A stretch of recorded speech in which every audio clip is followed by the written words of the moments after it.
Bhagavate Vasudevaya. Om Namo Bhagavate Vasudevaya. Om Namo Bhagavate Vasudevaya. Om Namo Bhagavate Vasudevaya. Om Namo Bhagavate Vasudevaya. Om Namo Bhagavate Vasudevaya. So we're reading from Srimad Bhagavatam, Canto 1, Chapter 2, number 16.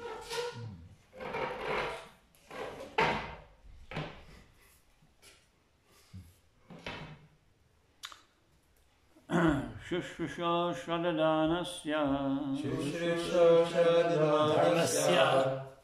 Vasudeva Kataruchihi Syan Mahat Sevaya Vipraha Punyatirtha Nishevanat Shushrusho Shraddhanasya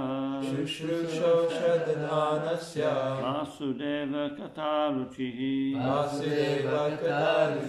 Syan Mahat Sevaya Vipraha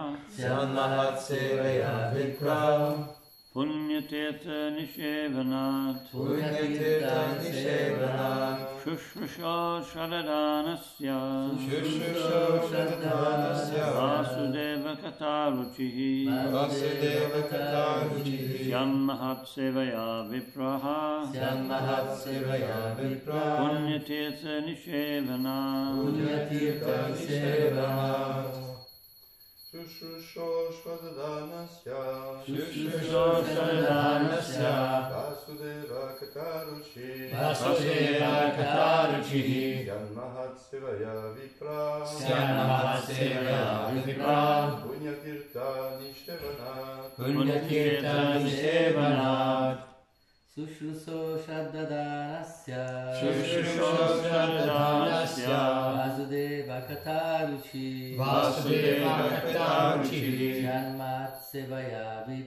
Syan Mahat Sevaya Vipraha Punyatirtha Nishevanat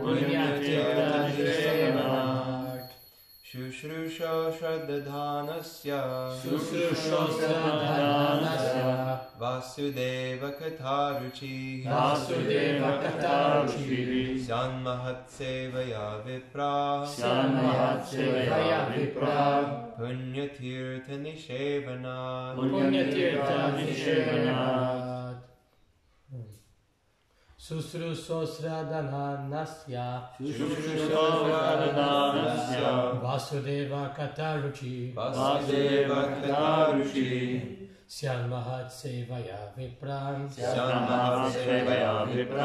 Punyatirtha Nishevanat.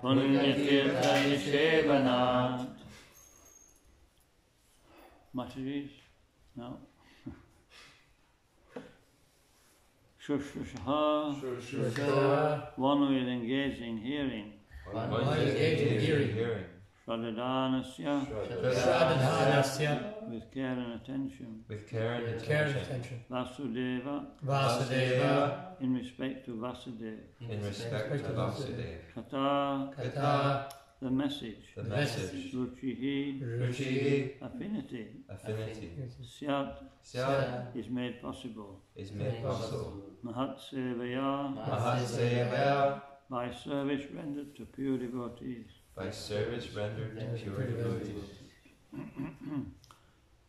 Vipraha, or twice born. Punyatirtha, those who are cleansed of all vice. Nishevanat, by service. Translation. O twice born sages, by serving those devotees who are completely free from all vice, great service is done. By such service one gains affinity for hearing the messages of Vasudeva. In response, please. O twice born sages, by serving those devotees who are completely free from all vice, great service is done. By such service By such service, one gains affinity for hearing the message of Vasudeva. One gains affinity for hearing the message of Vasudeva. Purport by His Divine Grace A.C. Bhaktivedanta Swami Srila Prabhupada. The conditioned life of a living being is caused by revolting against the Lord. There are men called devas, or godly living beings, and there are men called asuras, or demons, who are against the authority of the Supreme Lord. In the Bhagavad Gita 16th chapter, a vivid description of the asuras is given, in which it is said that the asuras are put into lower and lower states of ignorance, life after life, and so sink to the lower animal forms and have no information of the Absolute Truth, the personality of Godhead. These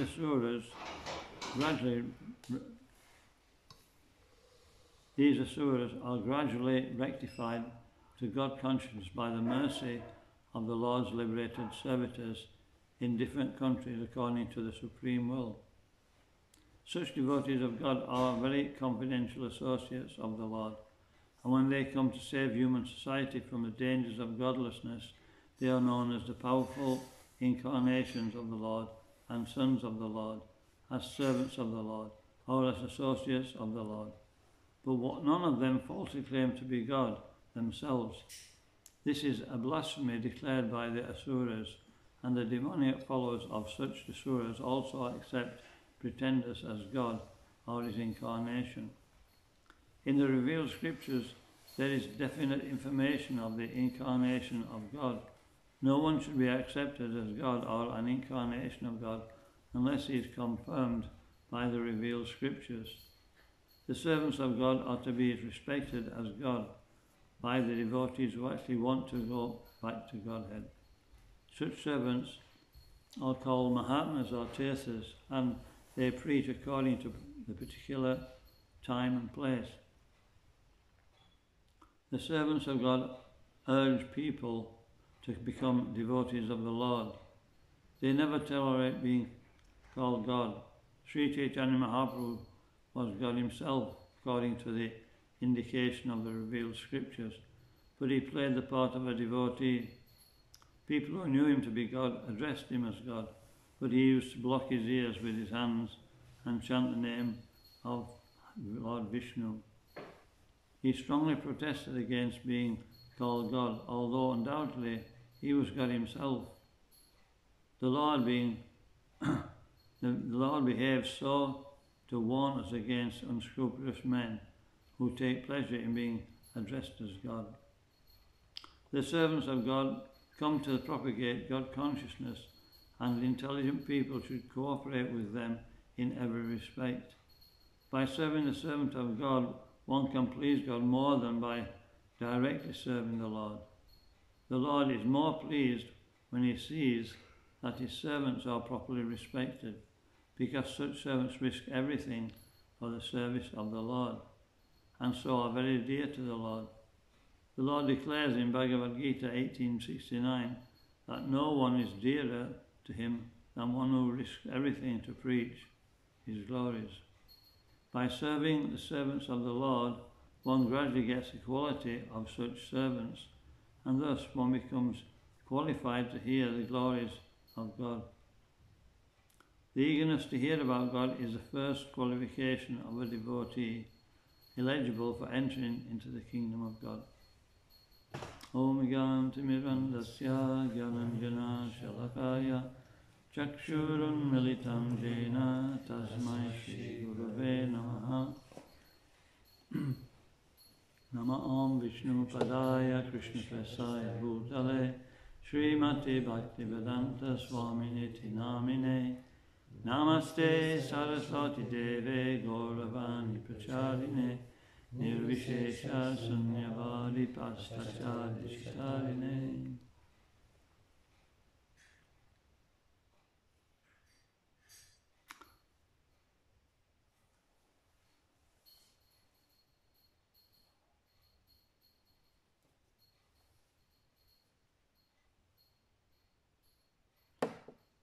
So in 14, hear about the conclusion was that we should hear about, glorify and remember the Supreme Personality of Godhead. And then in 15 it mentions that we become intelligent by doing that, and that spiritual intelligence we can cut through the knot of material existence. And then in this verse it's practically putting the how we get the ability, first of all, to hear, as it was mentioned in text 14, because hearing is the beginning. So this verse is starting to say that, in general, people are not interested in spiritual life. We understand that when we try to distribute Prabhupada's books, that very, very few people, 1 in 1,000, is actually interested in the subject matter. And so they have to do a bit of service, they have to give a donation or reciprocate with the devotee in a nice way, and then they get some punya, they get some pious credit, not material piety, but spiritual piety. And then there's something to, for Krishna to work with.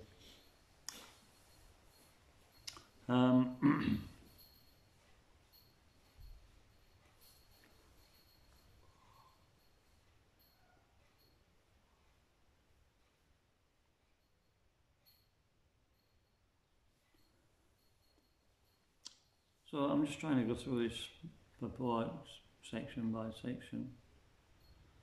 And the first thing that Prabhupada mentions is that, there's two classes of beings. He's giving an overall view of what we have to deal with when we preach, that there's asuras and there's asuras. Most of the people are actually asuras. I remember Prabhupada, he was in a lecture, or it was one conversation, and he was talking to his disciples, and his disciples, Prabhupada said, yes, these people are demons. And said, what about, they mentioned certain classes of people, they're demons. And then he said, what about our mothers and fathers? They're demons. And the devotees were a little bit shocked, because obviously they've got a relationship. But it's like that, when we develop proper knowledge, we can understand what is actually a demon and what is not a demon. Because ostensibly, if you look at people, they seem to have so many good qualities. But, somebody asked Jayadvaita Maharaj that question once, and he just took it to pieces. He spent some time just analysing the situation. What are they're doing this, but what else are they doing? And what's the result of doing this? And by the end of it, he completely demolished the idea that anybody except the devotees, they're all demons. We can't say that in general, but we can in Bhagavatam class. And then he goes on to say, the situation of the asuras.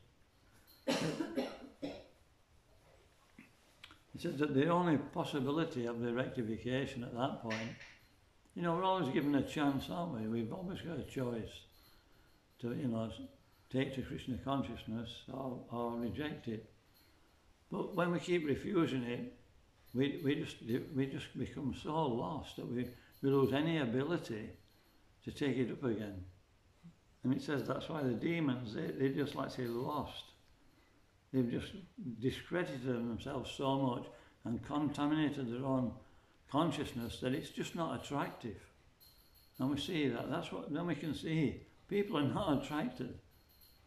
And so it's only by the mercy of Krishna, when he sends his representative like Srila Prabhupada, that something can be done. And Prabhupada, he wrote one poem on Boston Pier Harbour when he'd been into the city with Captain Pandya, and he'd analysed the state, the things that the people that he had to deal with. And he wrote the poem when he came back, Marking Bhagavat Dham. And he stressed that you know, they're so much absorbed in passion and ignorance that they can't be saved, more or less. He says, but anyway, you've sent me here, and you've given me the name Bhaktivedanta, which means the end of knowledge. He says, so you're the supreme mystic, so you can actually do it. So Prabhupada realised that everybody in this age of Kali, they're a lost cause, and it's by the mercy of Lord Chaitanya that we're able to rectify. And Prabhupada understood that. And he, at the end of his prayer, he said, I have no ability, I have no qualification, but I have one qualification. I have firm faith in the holy name of the Lord. Yeah. And that was his qualification, he said. So, as preachers, you know, in the nectar of devotion, in the I think it's in the preface or the introduction, Prabhupada, it's a Mangala Charana, you know, the introduction, and Rupa Goswami is speaking the Mangala Charana, and just after that he says that, you know, I have no ability, he said the same as Prabhupada. And Prabhupada said, yes, this is the mood of a preacher. He said, we should understand that we have no ability to preach. And it's only by, you know, taking up the shelter of the Supreme Personality of God that we can become an instrument. And, you know, we find that more we practice devotional service, more we realise, you know, what a difficult task it is. Now we're completely unqualified. Like in the beginning, I think I mentioned it the other day, but, you know, we're on the platform, Utsamaya, isn't it? You know, we've got false confidence, you know, right, I've arrived, and I'm going to make the whole of, well, there's not many people around here, but the whole of this area of, you know, New Mayapur, Krishna conscious, in a week. And then after some time we realise that maybe it's 2 weeks. But yeah, so that's the situation. But it's Krishna's mercy. And it is actually, because, anyway, we'll speak about that a bit later.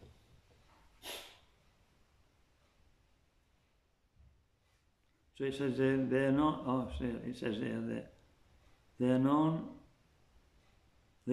as the powerful incarnations of the Lord and sons of the Lord. But none of them falsely claim to be God. Then another point here is that, you know, when Prabhupada gave initiation, did I mention this the other day? He gave initiation, the first initiation, and then after he initiated everybody, he put a note upon the notice board. And on that notice board it mentioned the 4 regulative principles. He didn't know. And then he mentioned that we'd been preaching, you know, that because there were many yogis coming to America at that time and proclaiming to be some powerful representative of God, or God himself even. And Prabhupada was preaching against that, you know, the spiritual master is not God. He says, but he's a representative of God. But, and when he put on that note, he put that we should see the spiritual master as God. So he's up to bombshell, you know, everybody was like, what? He's been telling us that he's not God. So they had to go to Ketananda with this, and he was a bit more experienced, and he explained to them. He'd been put in the mental hospital by his parents. They managed to get him away from New Vrindavan. They can do that in America. They can have you interned if you're actually a relative, if they're the son or the daughter. And so they put him in the mental hospital. So this shows that they're demons. You don't want to, you know. They were actually, they were Southern Baptists. And they're the real McCoy, the Southern Baptists. you're not going to change them so quickly. Who's the other ones? The born agains. They're pretty devout as well, aren't they? Don't talk to a born again. You know, you're wasting your time. Actually, we'll come back to that point. We're on a point about realising that we're not the doer, right? That, you know, we're actually dependent on Krishna's mercy. There was, what do they call him now? Danavir. Before he became Danavir Swami. And Goswami. And he'd been a brahmachari for a whole year. And he was in the Seattle temple. And somehow or other they needed a temple president. I don't know what happened, but everybody voted him to be the temple president. And he was completely shell-shocked. He said, I just didn't know what to do. And he said, so he wrote a letter to Prabhupada. And he said, Prabhupada, I haven't a clue what to do. And Prabhupada wrote back and said, that's good.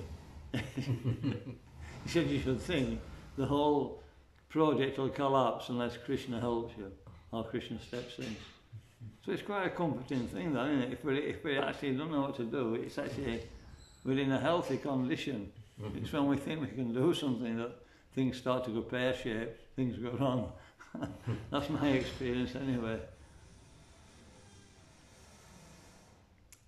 Okay, so I'm getting low on battery here. Oh, okay, we'll go on to the next point.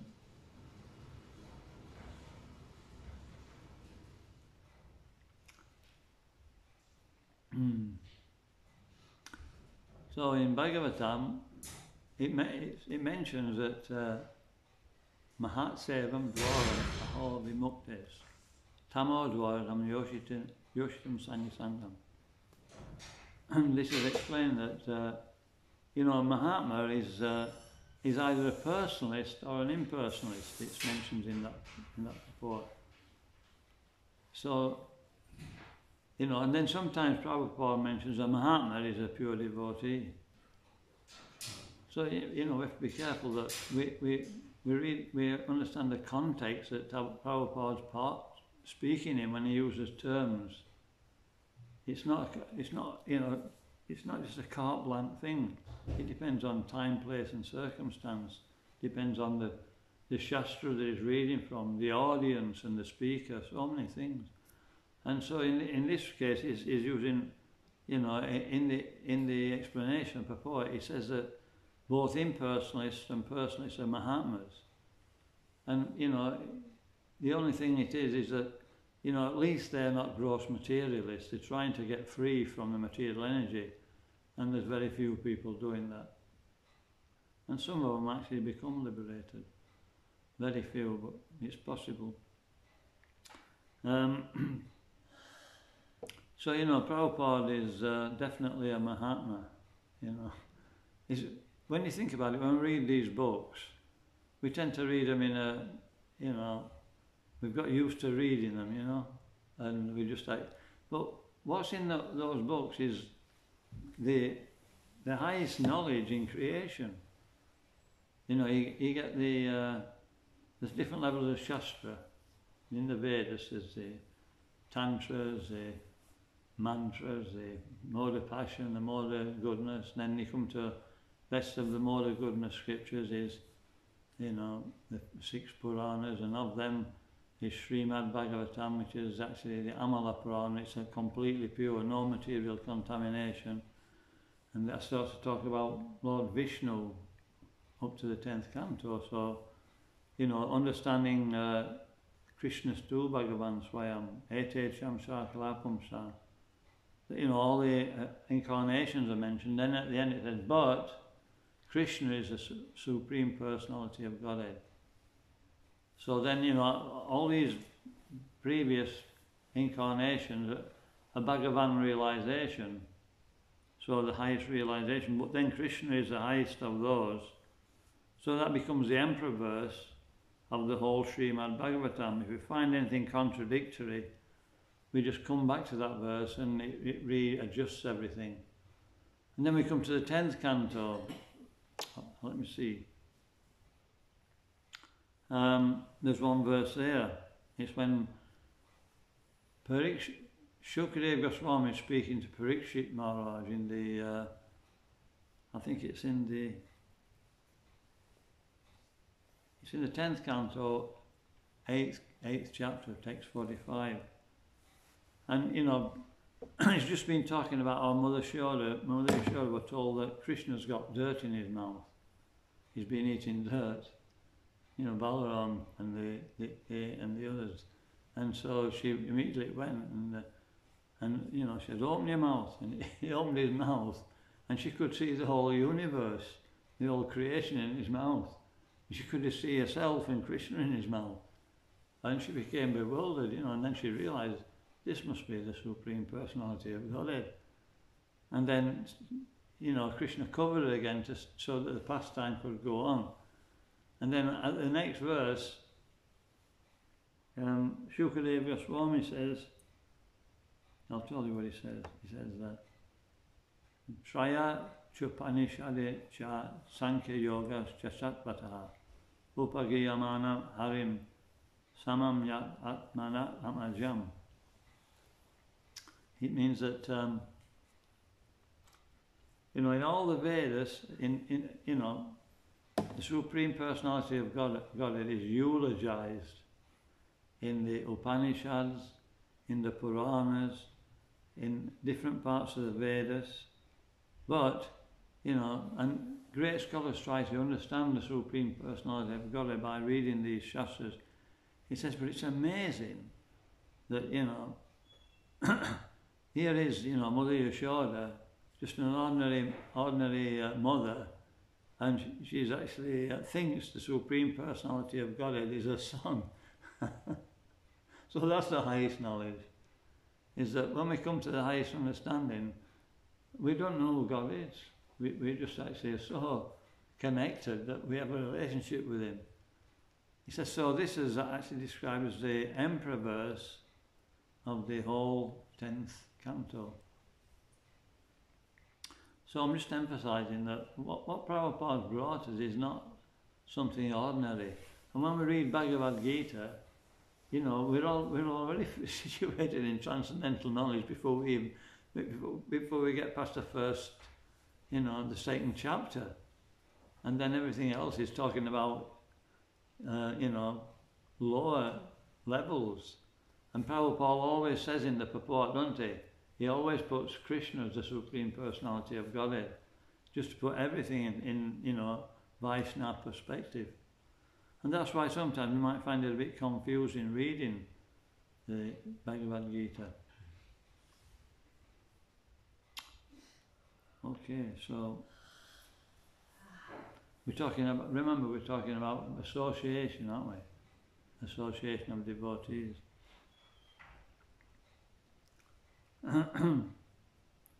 So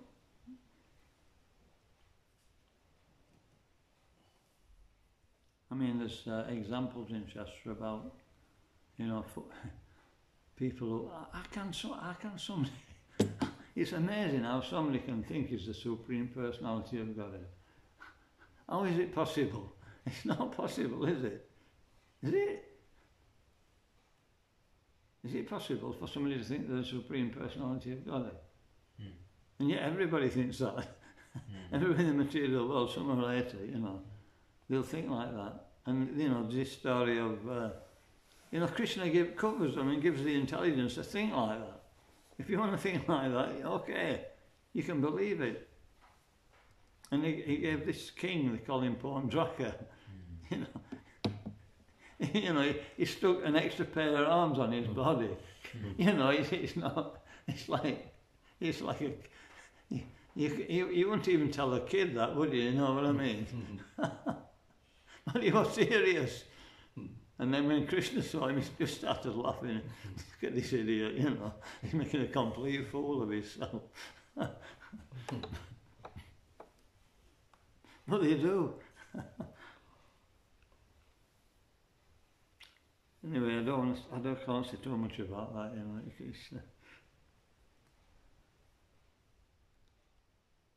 But yeah, Guru he is actually God in one respect, but he's a representative of God. Just like Prabhupada says, the policeman comes to the door and he's a representative of the government. He's not the government, but he's a representative.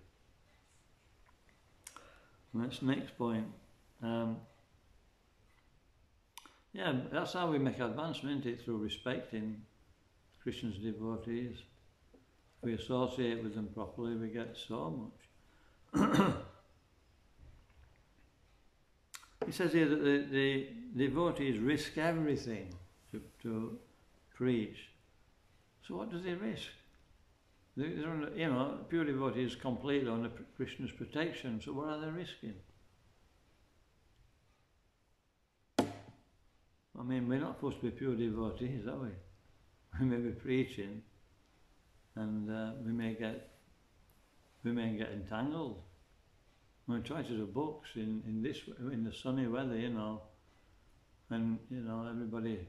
It's like difficult dealing, in this type of society where there's no dress code. The devotee has to go out and distribute books in that situation. Any other risks? Ajamil, he got affected like that, didn't he? He wasn't a preacher, but he was actually, a Kanishta Adhikari. He knew about devotional service. He was a Paka Brahman. He was fixed in the mode of goodness. But he hadn't got Lord Chaitanya's protection, had he?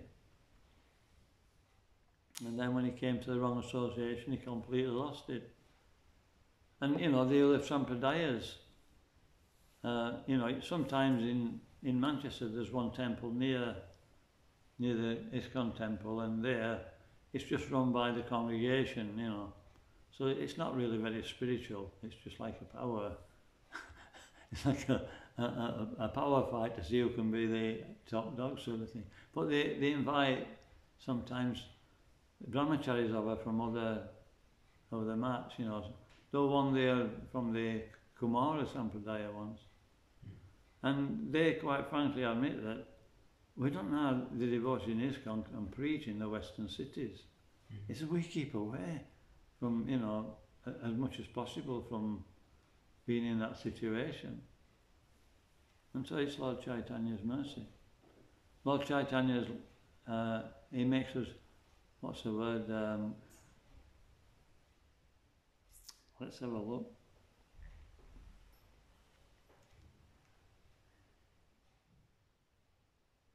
Prophylactic. That's in the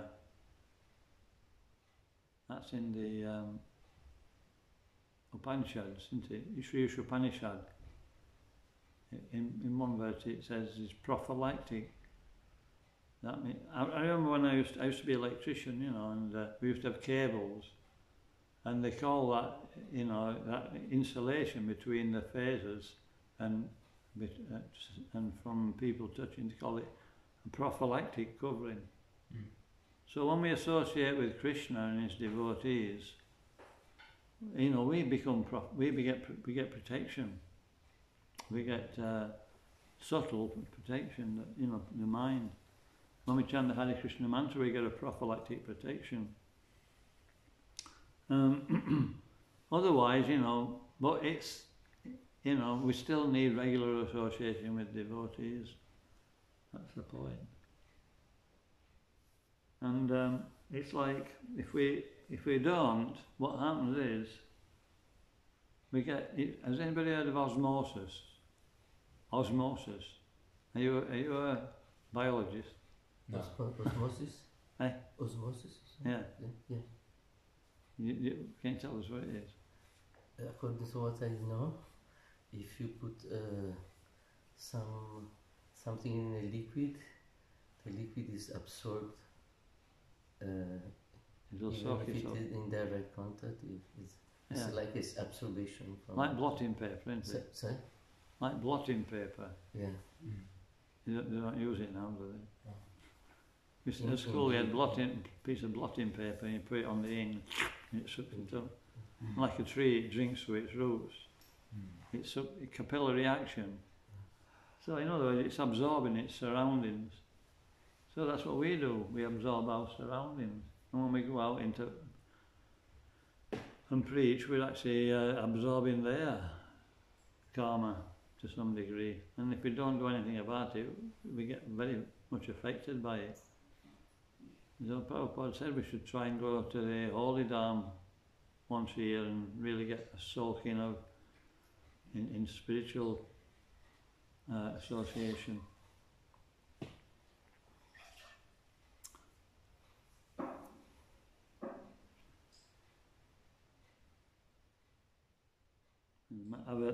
Avanti Brahman, you know, he was actually he got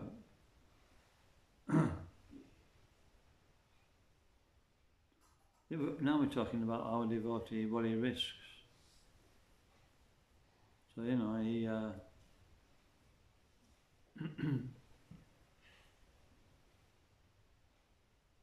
you know, he's just an ordinary person. He wasn't preaching. And just because he was trying to act like an ordinary sadhu, you know, so many things happened to him, didn't they? They actually spat on him, they gave him prasadam, which got urine in it, urinated on him. They just treated him so badly. And, you know, in our movement, you know, I go to Georgia, which is in Eastern Europe, and next to Georgia is Armenia. And in Armenia there was some real devotees were treated really badly. The one devotee, they call him Sachisuta. You know, he was in one of the Siberian prison camps, and he left his body there. You know, just because he was printing books and preaching, they put him in there, and that's where he left his body. He didn't get much to eat or anything. In fact, he before the day before he left his body, the guard said that he dressed in his bed sheets, just like a Vaishnava. He used tilak and he put tilak on, and then you know he sat it's chanting, and he just left his body like that. And who told me is Sarva Bhavana. Sarva Bhavana it's not the Sarva Bhavana, you know, your God brother. It's another Sarva Bhavana who were initiated by Harikesh Swami, I think. He was also in prison. He said, and you know, they actually beat him up, you know, cruelly. I'll not say what some of the things that they tried to do to him, but phew, they were real demons. But, so, you know, it is a risk. We don't know what's going to happen.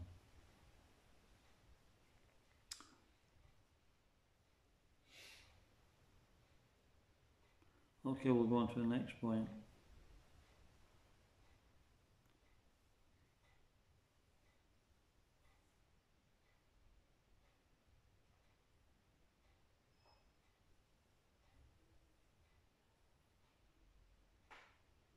That association, how association works, it's like mystical, isn't it? In fact, in Srimad Bhagavatam, in a few verses on, Prabhupada will explain it. It says people can't understand how just by hearing Srimad Bhagavatam in the association of devotees, one becomes God conscious. He says it's beyond the ability to understand. So, you know, it's by that association we actually become purified. And we associate with Krishna actually through the pure devotee. Because Krishna, the bhakti is coming from Krishna, and the devotee has bhakti. So we're actually, it's described in Srimad Bhagavatam, in the 4th canto. It says, what's that verse? Hundara, Kirata Hundara, Polinda Pulkasa, Abira Shamba Yavanakasarya, Ye Anyata Papa Apashraya Swaya, Shudyanchitasmai Prabhu Vaishnave Namaha. It says that even, it talks about the different races around the world, and how, you know, all the fallen conditioned souls. and how they become purified by association of the Lord through His holy name or through His devotees. So it's actually Krishna's, so that's Krishna's purificatory power. It says in teaching of Lord Chaitanya, it says just by remembering Krishna's qualities are so attractive that just by remembering them we get purified. So that's what we're trying to do. We're trying to associate with devotees, and just by seeing them, by touching them, by hearing them, by smelling them, I suppose, by all the senses, by being in that association, we get purified. And we can understand that in a kirtan. Has anybody been in a kirtan and for some reason we're not so fired up? You know, maybe we're on the edge just tapping away at the fierce feet, you know. Then somebody will actually, get hold of us and put us in the kirtan, and immediately, woof, we're in the fire. That's by touch. We're hearing, we're seeing, but by that touch, we become like enthused. And the opposite is true if we take association of materialists. I remember once I was doing Sankirtan. It was in Leicester, in England. You know, in Leicester. And I couldn't stop anybody. I thought, I knew it, we've come to the wrong town. The mind starts working out, trying to make excuses. Because you don't know, you thought, well, I was doing this yesterday and I was doing okay, what am I doing wrong? And then I thought, no, it's not, because they were devoted, they were distributing like anything. I thought, I know what it is, I'm in the wrong place. The people up there, they're a lot more pious. So I went up there, and it was straight outside a music shop, and they were playing the golden oldies from the 60s and 70s. Those top songs in the hit parade. I thought, wow, this is great. I can listen to this and I can distribute books as well. But just by hearing for like that time I was there, for like 2 weeks at least, I just had it was just going around in my mind all the time. So we can, but I took heart from that. I thought, well, once it were over, once the ordeal were over, I thought, well, if that's what happens when I hear some calming music, we're chanting the holy name every day, it must be having some effect. Okay. So association, and then we get a taste.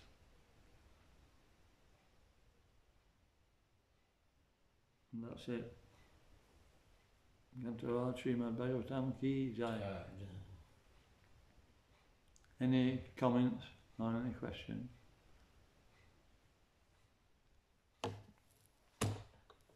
According to what you are saying, I just my insignificant experience when I become a devotee, I was completely in the mind.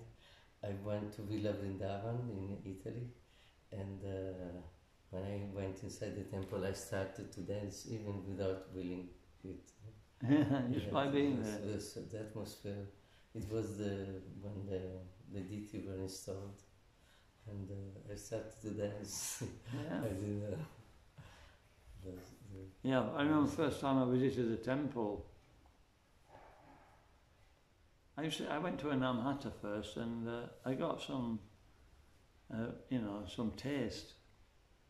Like, I think it was Rancho. He was chanting the Maha Mantra, But then at one point they said, "Why don't you visit Bhaktivedanta Mana?" And immediately I walked in, I could feel it, felt lifted and surcharged. And, I suppose many devotees have this feel like that night I couldn't sleep. No matter how much I tried to sleep, I just couldn't sleep.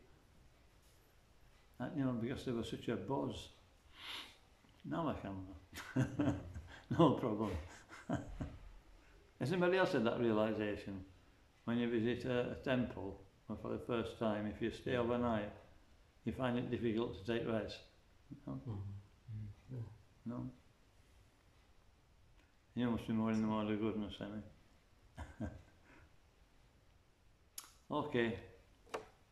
I had a question. So what if like we have all this valuable opportunity to have sangha with devotees and hear and chant and dance, and it's so transformative. What if we become really familiar with the place and we don't feel that anymore? What advice would you give to somebody who's like that? That's a good question. It's we have to constantly be rebooting, you know what I mean? Okay, we get used to a situation, that's what association does. We become familiar, that's a disadvantage.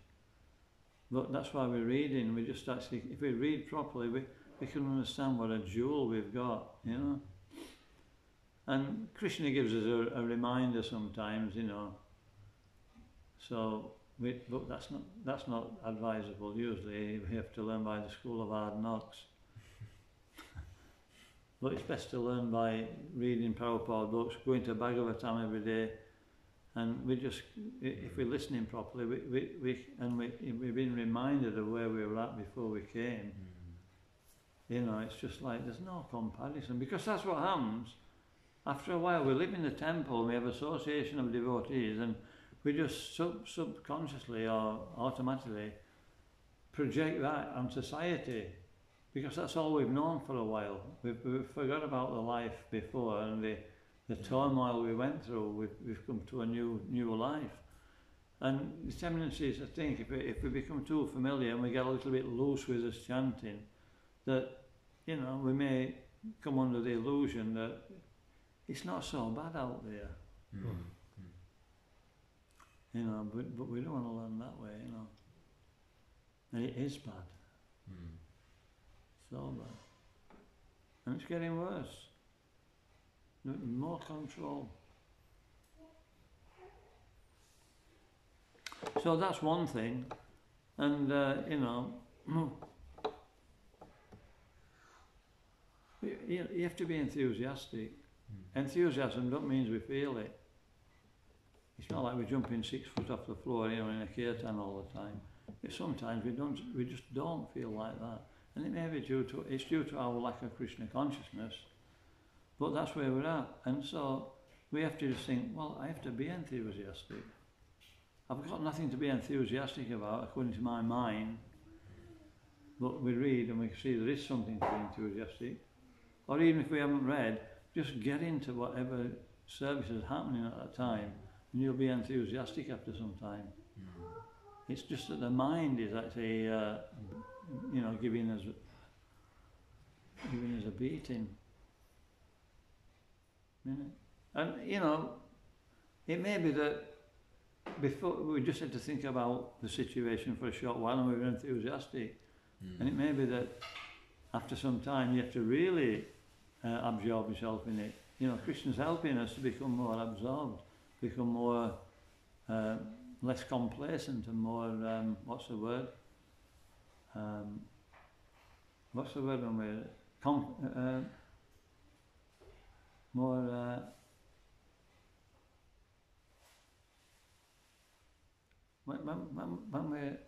when we do something and we can be trusted, what to call that is Or absorbed. Not commitment. Anyway, we have to become more committed. That's my experience. I'm sure the devotees are actually blissful all the time, you know. They're just like, they're actually always absorbed in service, they're always absorbed in trying to relate to the devotees and preach. But the whole process of devotional service is taking us off our own bodily identification. So if we think less about ourselves and more about others, that helps as well. You know, if you know, keep thinking about yourself, you'll see what's missing. You see what's missing instead of what you've got. But when you actually preach, then you get a taste, and you just feel that you've got so much, you know. And that's what Prabhupada says in books. He says we should be so absorbed in Krishna consciousness that we forget about the body. He says, and when we forget about the body, we're actually transcendental.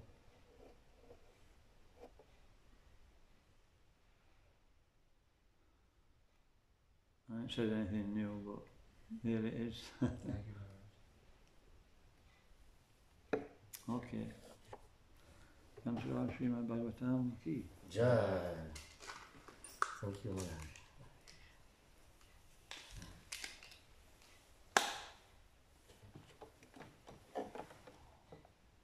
You said that Srila Prabhupada, when he arrived in Boston, he wrote his poem after he had a tour. But you said that, huh? First had a tour with a captain, and after he wrote the poem, or it was before he... Well, I haven't read that for a long time, but it stuck in my mind that, you know, he went into Boston with Captain Pandya. Yeah. And then, you know, he actually observed the situation, then he wrote it. That's my understanding. But I could be wrong. I mean, otherwise he's not really experienced the West, has he? He's only seen it from a distance. But then again, when he was in New York and he was driving to Philadelphia, where he was going to stay with the Agarwals for a few weeks, he said he was looking at the, you know, situation. He could tell that there was passion. It was full of passion and ignorance. So I might be wrong, because then he was noticing that, you know, there's so much industry and.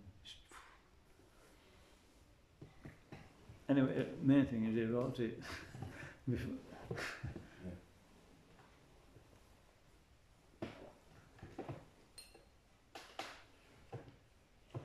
how I thought it was too. I always heard that he went on the walk in Boston, and then when he got back onto the boat, then he wrote it. Then he wrote it, okay. And the first question, like, I don't know how I'm going to turn these people into Vaishnava. Yeah, makes sense. Yeah.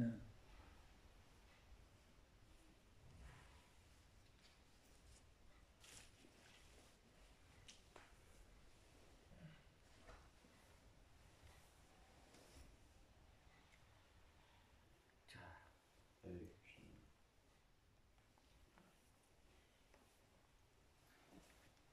When I saw you yesterday, is that where that's where you stay? Yeah. Wow. Where you stay? Not so... looks like, not so... Simple, it's simple, but not very austere. No. It's nice, huh? It's Yeah. warm inside.